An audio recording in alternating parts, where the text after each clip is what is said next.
जी, अस्सलाम वालेकुम। ठीक है जी, again with inventory management topic. So far जो अभी तक हम इन्वेंटरी मैनेजमेंट में पढ़ चुके हैं, उसमें अभी तक हमने इन्वेंटरी लेवल्स देखे हैं। 3 तरह के इन्वेंटरी लेवल्स हम देख चुके हैं, minimum level, maximum level and reorder level.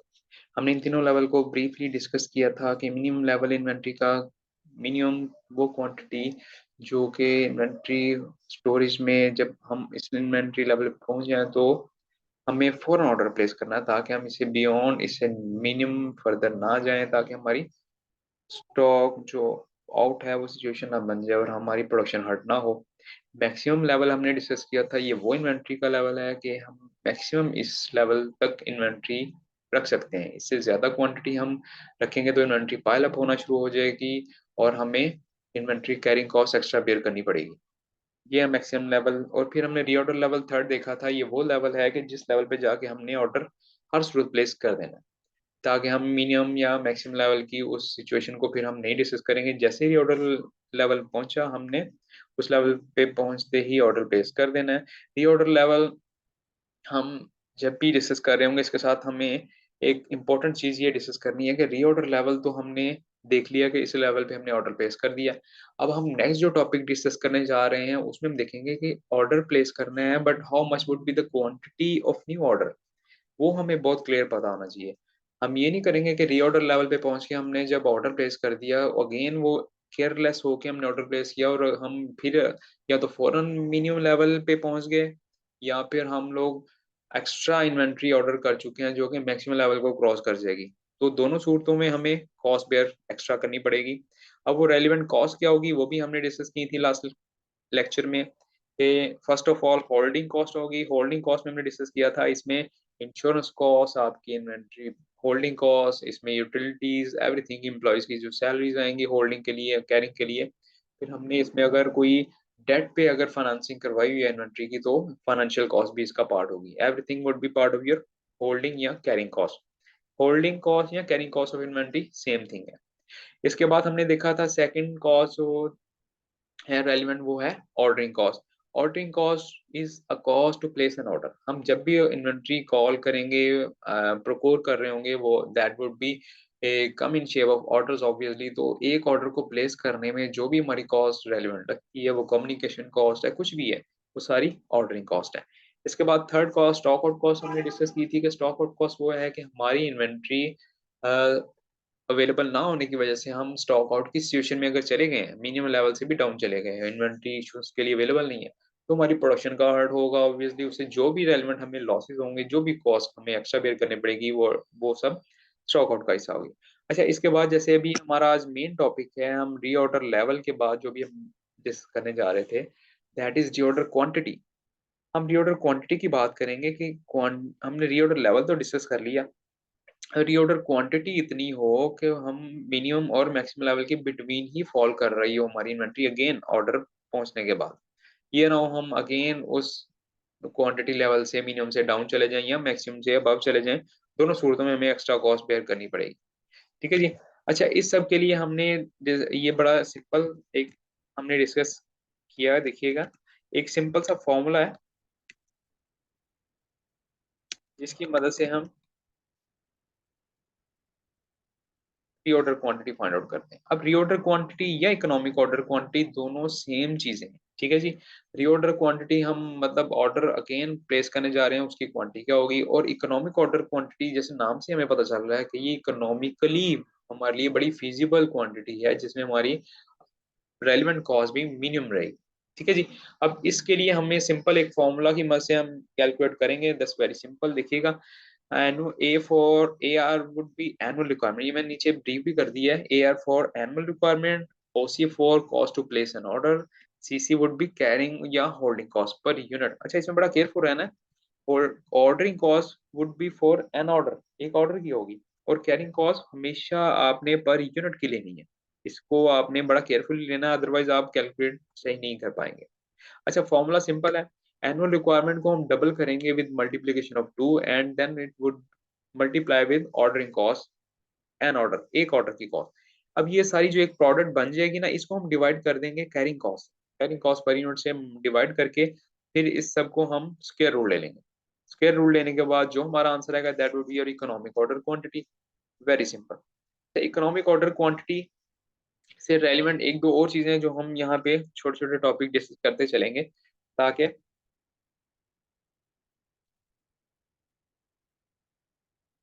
हमने जो नेक्स्ट एग्जाम्पल्स डिस्कस करनी है उसमें हमारे लिए हेल्पफुल रहेंगे। अच्छा, इसमें देखिएगा कि हमारी जो एनुअल रिक्वायरमेंट है उसको अगर हम सॉरी एवरेज क्वांटिटी, अगर हमारे पास एनुअल रिक्वायरमेंट तो गिवन है लेकिन हम at a particular time of किसी भी चीज की इन्वेंट्री की वैल्यू, उसकी क्वांटिटी सॉरी चेक करना चाह रहे हो, हमें नहीं पता एक्चुअल हमारी क्वांटिटी वेयर हाउस में कितनी पड़ी है, तो हम सिंपल उसको एवरेज कर लेते हैं।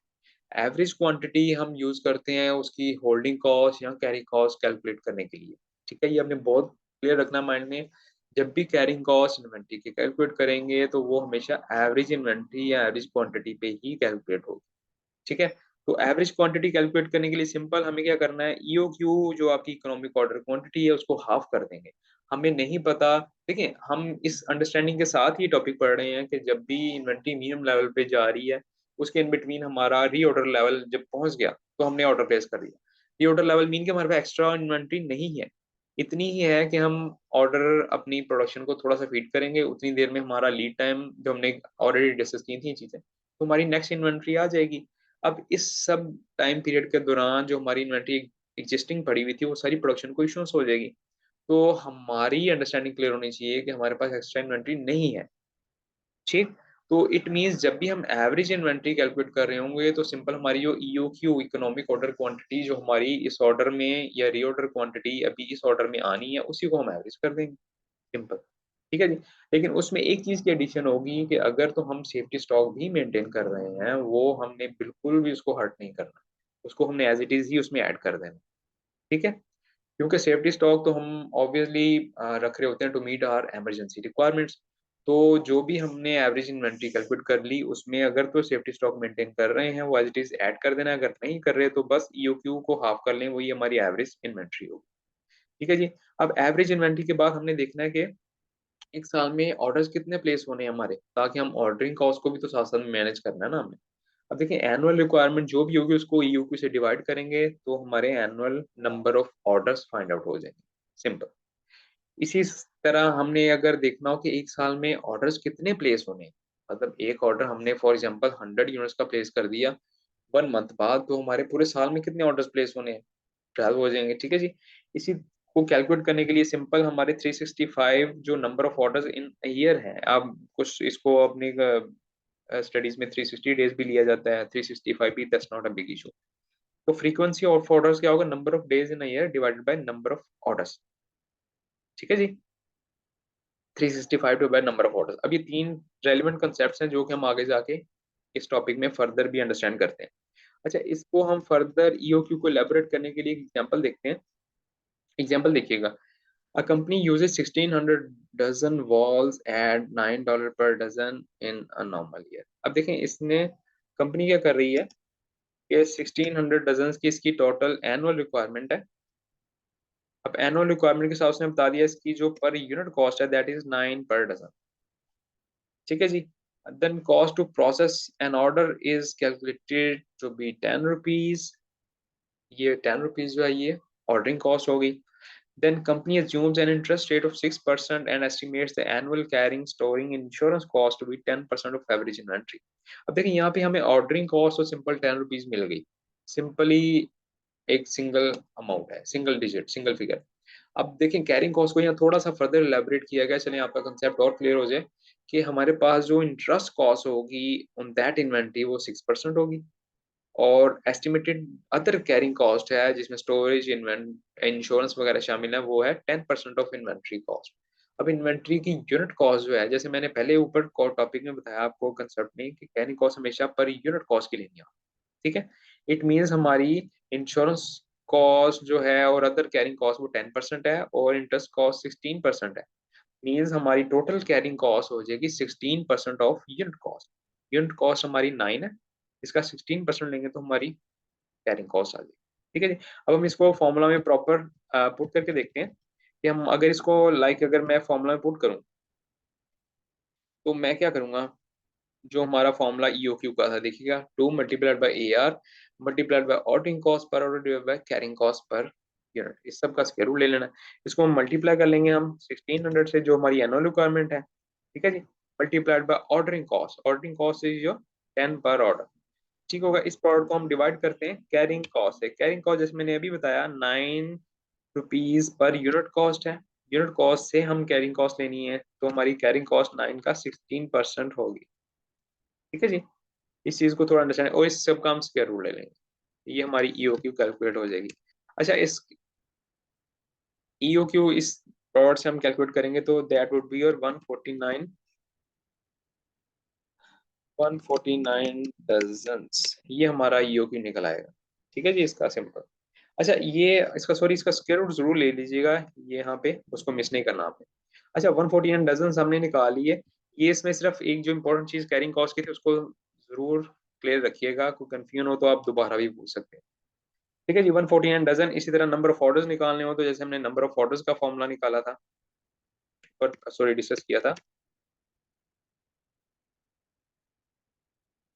Number of orders would be equal to, देखिए अभी हमने नंबर ऑफ ऑर्डर्स का निकाला था annual requirement divided by EOQ. तो हमारी एनुअल रिक्वायरमेंट क्या है, that is 1600 divided by EOQ 149, जो भी हमने कैलकुलेट की, ठीक है। यू नंबर ऑफ ऑर्डर्स, और फ्रीक्वेंसी ऑफ ऑर्डर्स जो भी हमने ऊपर डिस्कस किया, number of days in a year 365 divided by number of orders, जो भी आपके यहाँ पे कैलकुलेट होंगे।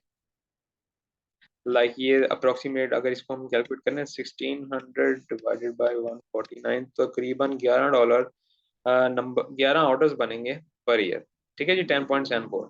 तो इसी को मैं 365 को डिवाइड करूंगा जो हमारे नंबर ऑफ ऑर्डर्स हैं, तो ये फ्रीक्वेंसी निकल आएगी 10.74 से ऑलमोस्ट 34 टाइम्स हमें ऑर्डर प्लेस करना पड़ेगा, ठीक है जी, सिंपल। अब ये तीन रेलिवेंट चीजें थी, इसको होपफुली आप अंडरस्टैंड कर ही होंगे, कोई कंफ्यूजन नहीं, कोई इसमें चीज समझना है तो आप अगेन पूछ सकते हैं, कमेंट कर सकते हैं, या मुझे लिख सकते हैं स्पेशली, कोई इशू नहीं। अच्छा, इसमें ये चीज तो हमने डिस्कस कर ली, ईओक्यू क्या है कैलकुलेट करना हम समझ गए, but what is the proof कि यही इकोनॉमिक ऑर्डर क्वांटिटी है, ये चीज माइंड में आती है ना, कि मैंने अगर फॉर एग्जांपल इस एग्जांपल में 149 डजन की इकोनॉमिक ऑर्डर क्वांटिटी कैलकुलेट कर ली है। अब इकोनॉमिक ऑर्डर क्वांटिटी 149 डजन की जो है, यही इकोनॉमिक ऑर्डर क्वांटिटी है, मैं 150 या 200 का ऑर्डर क्यों प्लेस नहीं कर सकता हूँ। देखिए, यही मुझे अब प्रूव करना है कि वाकई इकोनॉमिक ऑर्डर क्वांटिटी है, कि मेरी कॉस्ट जो रेलिवेंट कॉस्ट है इसी क्वांटिटी में मिनिमम रहेगी, या मैं कोई और क्वांटिटी प्लेस करूँ तो भी मिनिमम रह सकती है। Will find that. अब ये देखिएगा, मैंने एक और एग्जांपल आपको समझाने के लिए यहाँ पे मेंशन की हुई है, कि हम इसको थ्रू अंडरस्टैंड करते हैं कि इकोनॉमिक ऑर्डर क्वांटिटी ही इकोनॉमिक है। देखिए, इसमें एक्सप्लेनेशन में एग्जांपल देखिएगा, suppose a company purchases raw material at a cost of $16 per unit.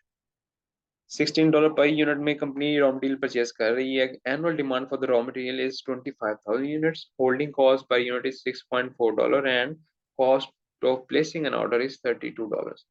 अब अगेन हमने सबसे पहले तो ईओक्यू कैलकुलेट करना है, फिर देखते हैं वो ईओक्यू हमारा फिजिबल है या नहीं। ईओक्यू के लिए सिंपल वही फॉर्मूला, मल्टीप्लाई 2 को करेंगे एनुअल रिक्वायरमेंट से, that is 25,000 annual requirement given है क्वेश्चन में, उसे मल्टीप्लाई करें, उसको मल्टीप्लाई करते हैं ऑर्डरिंग कॉस्ट से, ऑर्डरिंग कॉस्ट भी इस क्वेश्चन में गिवन है $32, राइट।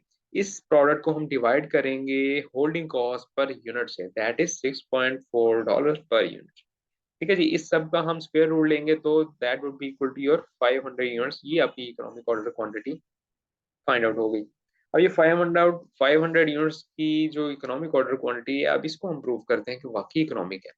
अच्छा, इसको इकोनॉमिकली प्रूव करने के लिए जैसे हम अभी तक बात कर चुके हैं रेलिवेंट कॉस्ट, ये उसमें बहुत क्लियर रहना है, रेलिवेंट कॉस्ट, होल्डिंग कॉस्ट और कैरिंग कॉस्ट, ये हमने यहाँ पे प्रूव करनी है कि दोनों मिनिमम रहनी चाहिए, ठीक है जी।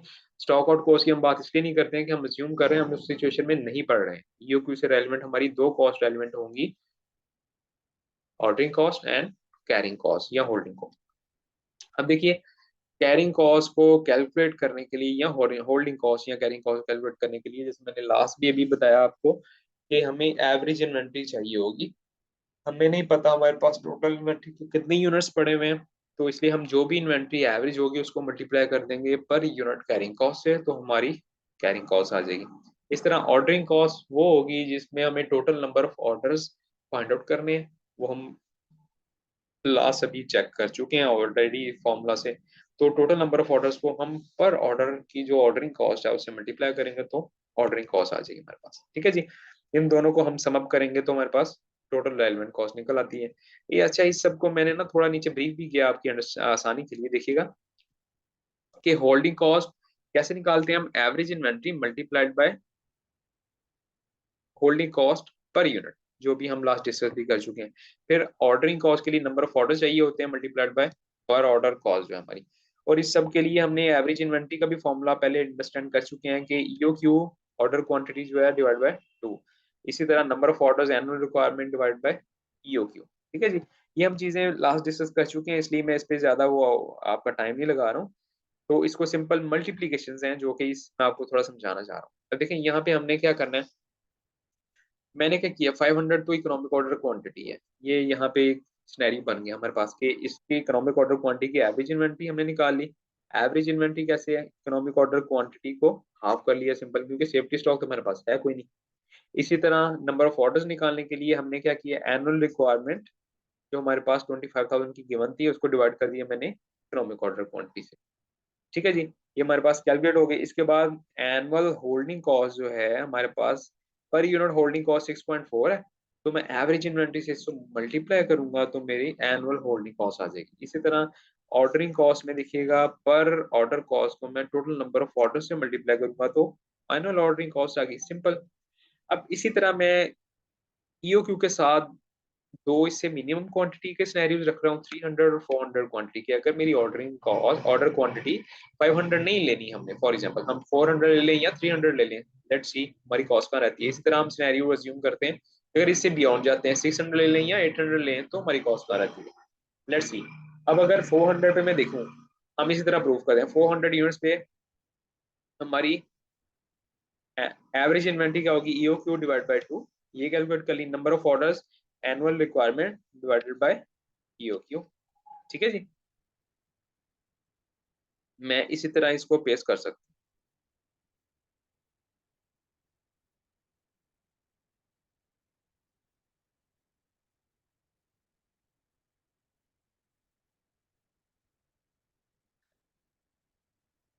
इसी तरह जो यहाँ पे दो इससे बियॉन्ड सिनेरियो जाते हैं उनमें भी। अब देखिएगा इसमें भी जैसे जैसे हमारी ऑर्डर क्वांटिटी कम होती जाती है हमारी एवरेज इन्वेंट्री कम होती जाती है, बिकॉज हमारी यो क्यों हुई, कम हुई, एवरेज इन्वेंट्री कम बना रहे हैं तो उतनी एवरेज भी कम होती जा रही है, नंबर ऑफ ऑर्डर्स बढ़ते जा रहे हैं, क्योंकि पर और ऑर्डर साइज जो है वो कम हो गया, 500 से हम 400 पे आ गए, लेकिन एनुअल रिक्वायरमेंट वही है 25,000। उसको पूरा करने के लिए हमें फिर जाहिर है नंबर ऑफ ऑर्डर्स बढ़ाने पड़े। ठीक है, इसी तरह जब इसे बियॉन्ड जा रहे हैं तो हम देख रहे हैं नंबर ऑफ ऑर्डर्स कम होते जा रहे हैं, हमारी ऑर्डर साइज ऑर्डर क्वांटिटी बढ़ती जा रही है, तो हमारी एनुअल रिक्वायरमेंट वही फिक्स है 25,000, तो हमारे नंबर ऑफ ऑर्डर्स कम होते जाएंगे जैसे जैसे बढ़ाते जाएंगे। ठीक है जी, अब इसके साथ हम देखते हैं कि एनुअल होल्डिंग कॉस्ट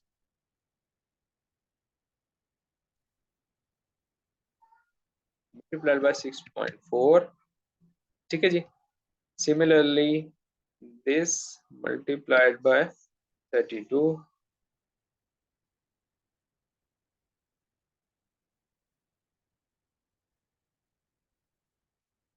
ठीक है जी, अब इसको देखिएगा, एवरेज हो एनुअल होल्डिंग कॉस्ट के लिए हमने क्या किया, एवरेज इन्वेंट्री को मल्टीप्लाई किया सिंपल पर यूनिट आपकी जो होल्डिंग कॉस्ट है 6.4। ठीक है जी, सिंपल ये दोनों कॉस्ट हमारी 400 पे भी आ गई, 300 पे भी, और मैं इन बाकी दोनों सिनेरियोज पे भी ये फॉर्मूला पेश कर रहा हूँ।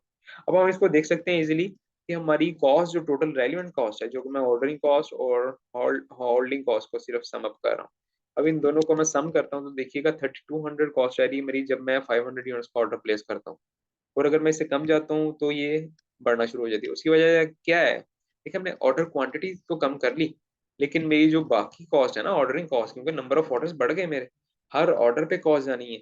अब नंबर ऑफ ऑर्डर बढ़ने की वजह से ऑर्डरिंग कॉस्ट बढ़ गई है मेरी, वो बढ़ती जा रही है। होल्डिंग कॉस्ट नो डाउट कम हो रही है क्योंकि हम क्वांटिटी ही कम मंगवा रहे हैं, कम क्वांटिटी परचेज करने से होल्डिंग कॉस्ट कम होगी लेकिन ऑर्डरिंग कॉस्ट बढ़ती जाएगी।